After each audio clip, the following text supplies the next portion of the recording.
কেমন আছো সবাই? তোমরা প্রত্যেকে ভালো আছো এবং পড়াশোনা করছো মন দিয়ে। পড়াশোনাটা তোমরা অবশ্যই করো। আজকে আমরা পৃথিবীর ঘনত্ব সম্পর্কে জানব। তাহলে ঘনত্ব কি? ঘনত্ব হলো একক আয়তনে পদার্থের কতটুকু ভর আছে তার পরিমাপকে পদার্থের ঘনত্ব বলে। অর্থাৎ প্রতি ঘন সেন্টিমিটার জায়গায় পদার্থের ভর কতটা সেটাই পদার্থের ঘনত্ব। তাহলে আমরা এটা বুঝতে পারছি যে কোনো পদার্থের ওজন বা ভর নির্ভর করে সেই পদার্থের ঘনত্বের উপর। সেই কারণেই আমরা দেখি যে একটা কাঠের টুকরো থেকে একটা লোহার টুকরের ওজন বেশি। তাহলে এই ঘনত্ব কিসের উপর নির্ভর করছে? ঘনত্ব নির্ভর করছে পদার্থের অণু পরমাণুগুলি কত কাছাকাছি বা কত দূরে দূরে আছে তার উপর। যেমন এখানে ছবিতে তোমরা দেখো একটি পদার্থের এখানে অণুগুলি খুব কাছাকাছিভাবে অবস্থান করছে, আর এই পদার্থের অণুগুলি একটু দূরে দূরে অবস্থান করছে। তাহলে দুটোর মধ্যে কার ঘনত্ব বেশি? যে পদার্থের অণুগুলি খুব কাছাকাছি অবস্থান করছে সেই পদার্থের ঘনত্ব বেশি, আর যে পদার্থের অণুগুলি দূরে দূরে অবস্থান করছে তার ঘনত্ব কম। তাহলে এখান থেকে আমরা কি জানলাম না, কোনো বস্তুর ভর বা ওজন নির্ভর করছে ঘনত্বের উপর, আর ঘনত্ব নির্ভর করে সেই পদার্থের অণু পরমাণুগুলির অবস্থানের উপর। তো আমাদের পৃথিবীতে একটি বৃহৎ গোলক। আমাদের পৃথিবীর ঘনত্ব কেমন? পৃথিবীর সর্বত্র ঘনত্ব সমান নয়। যেমন পৃথিবীর ভূত্বকে পৃথিবীর ঘনত্ব কত? পৃথিবীর ভূত্বকে পৃথিবীর ঘনত্ব 2.6 থেকে 3.3 গ্রাম পার ঘন সেন্টিমিটার। তাহলে ঘনত্ব পরিমাপের একক গ্রাম প্রতি ঘন সেন্টিমিটার। আবার পৃথিবীর কেন্দ্রের নিকটবর্তী অঞ্চলে পৃথিবীর ঘনত্ব কেমন? পৃথিবীর কেন্দ্রের নিকটবর্তী অঞ্চলে পৃথিবীর ঘনত্ব প্রায় 11 গ্রাম ঘন সেন্টিমিটার। পৃথিবীর কেন্দ্রে পৃথিবীর ঘনত্ব কত? পৃথিবীর কেন্দ্রে পৃথিবীর ঘনত্ব প্রায় 13 থেকে 14 গ্রাম ঘন সেন্টিমিটার। তাহলে তোমরা দেখছো যে পৃথিবীর কেন্দ্রের ঘনত্ব সব থেকে বেশি। কেন্দ্রের ঘনত্ব সব থেকে বেশি কেন? তার অনেক কারণ আছে। তার মধ্যে একটি হলো যে আমরা জানি যে পৃথিবীর সৃষ্টির সময় কেমন ছিল? উত্তপ্ত তরল অবস্থায় ছিল, এবং সেই উত্তপ্ত তরল অবস্থা থেকে ধীরে ধীরে ঠান্ডা বা শীতল হয়েছে। এই সময় পৃথিবীর কেন্দ্রমুখী আকর্ষণের জন্য, কেন্দ্রমুখী আকর্ষণটা কি না, পৃথিবী সকল বস্তুকে নিজের কেন্দ্রের দিকে আকর্ষণ করছে। এই কেন্দ্রমুখী আকর্ষণের জন্য কি হচ্ছে না, বেশি ঘনত্বের পদার্থ সেগুলি কেন্দ্রে অবস্থান করছে, কেন্দ্রে গিয়ে থিতিয়ে পড়ছে, এবং হালকাগুলি অপেক্ষাকৃত ভেসে অবস্থান করছে, অপেক্ষাকৃত উপরের দিকে উঠে গেছে। সেই কারণে আমরা দেখছি পৃথিবীর কেন্দ্রে যে উপাদান অবস্থান করছে, যেমন লোহা, নিকেল, এই উপাদানের ঘনত্ব পৃথিবীর অন্যান্য গঠনকারী উপাদানের তুলনায় অনেক বেশি।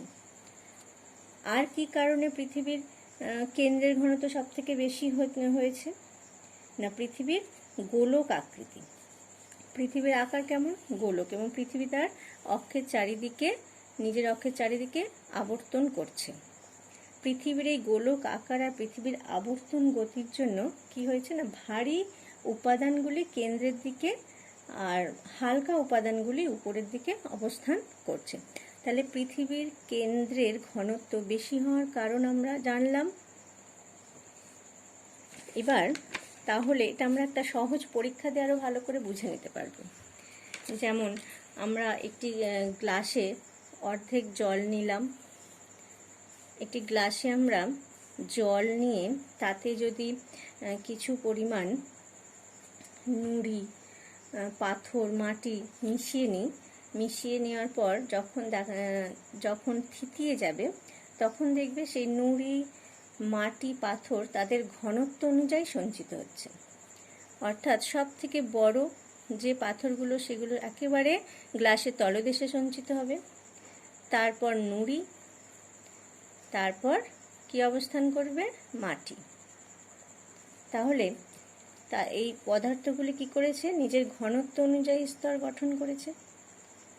পাথর, নুড়ি ও মাটির এই গঠন বিন্যাস ভূ অভ্যন্তরের গঠন বিন্যাসের মতোই। এরকম পৃথিবীর ভূ অভ্যন্তরে কি হয়েছে? তাদের উপাদানের গঠন অনুযায়ী বিভিন্ন স্তরে সঞ্চিত হয়েছে। হয়ে কি গঠন করেছে? পৃথিবীর ভূ অভ্যন্তরভাগকে 3টি স্তর গড়ে উঠেছে। পৃথিবীর ভূ অভ্যন্তরে কটি স্তর গড়ে উঠেছে? 3টি স্তর। একটিকে বলা হচ্ছে কেন্দ্রমণ্ডল, আরেকটিকে বলা হচ্ছে গুরুমণ্ডল, আরেকটি শিলামণ্ডল বা ভূত্বক। তাহলে আমরা পৃথিবী গঠনকারী উপাদানগুলো একটু জেনে নিই। পৃথিবীর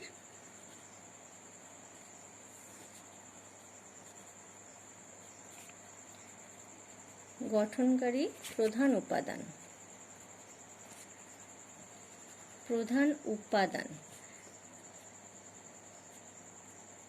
পৃথিবী গঠনকারী প্রধান উপাদান কি কি? Silicon, Si, aluminium,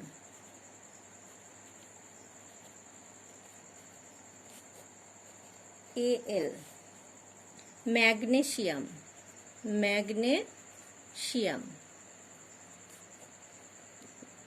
Mg, chromium,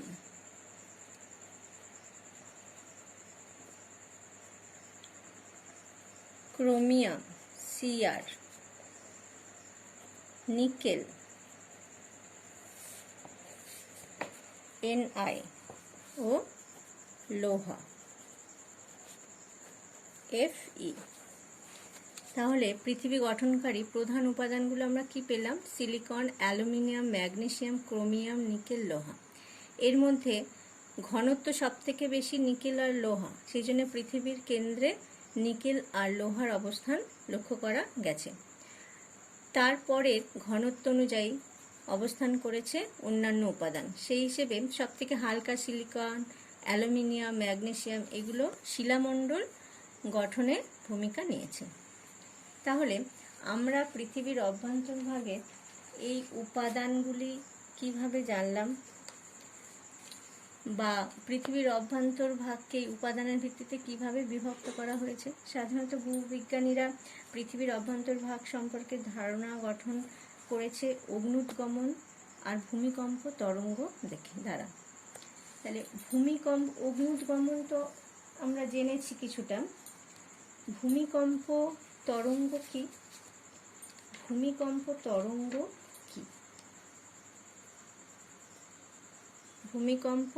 তরঙ্গ পৃথিবীর অভ্যন্তরে যেখানে ভূমিকম্প উৎপত্তি হয়, সেই উৎপত্তি স্থান থেকে তরঙ্গের আকারে ভূমিকম্প চারিদিকে ছড়িয়ে পড়ে। তো এই তরঙ্গকে 3টি শ্রেণীতে ভাগ করা হয়। একটিকে বলা হয় পি তরঙ্গ, আরেকটিকে বলা হয় এস তরঙ্গ, আরেকটি এল তরঙ্গ। এই পি তরঙ্গ যে কোনো মাধ্যমের মধ্য দিয়ে গমন করতে পারে, যেমন তরল, কঠিন, গ্যাসীয়, অর্ধতরল সব মাধ্যমের মধ্য দিয়ে পি তরঙ্গ গমন করে। এস তরঙ্গ শুধুমাত্র কঠিন মাধ্যমের মধ্য দিয়ে গমন করে। এল তরঙ্গ, এটিকে ভূপৃষ্ঠ তরঙ্গও বলা হয়। আমরা যেহেতু পৃথিবীর অভ্যন্তর সম্পর্কে জানছি, তাই আমরা পি তরঙ্গ আর এস তরঙ্গ নিয়ে একটু আলোচনা করব। আচ্ছা, পি তরঙ্গ বললাম কঠিন, তরল, গ্যাসীয়, অর্ধতরল যে কোনো মাধ্যমের মধ্য দিয়ে যেতে পারে। তো এই পি তরঙ্গ এখানে ভূমিকম্প সৃষ্টি হলো, অর্থাৎ শিলামণ্ডলে কোনো অংশে। সেখান থেকে পি তরঙ্গ যখন পৃথিবীর কেন্দ্রের দিকে গমন করে, অর্থাৎ কঠিন মাধ্যম থেকে যখন গুরুমণ্ডলে প্রবেশ করে তখন তার গতিবেগ অনেক বেড়ে যায় এবং কেন্দ্রমণ্ডলে আরও বেড়ে যায়। অর্থাৎ কঠিন মাধ্যম থেকে যত তরল মাধ্যমের মধ্য দিয়ে পি তরঙ্গ গমন করে ততই পি তরঙ্গের গতিবেগ বৃদ্ধি পায়। এই পি তরঙ্গের গতিবেগ হ্রাস বৃদ্ধি থেকে কি করেছে ভূবিজ্ঞানীরা ধারণা করতে পেরেছে পৃথিবীর উপাদানগত পার্থক্য, উপাদানগুলির কি অবস্থায় আছে তার পার্থক্য তারা অনুমান করতে পেরেছে।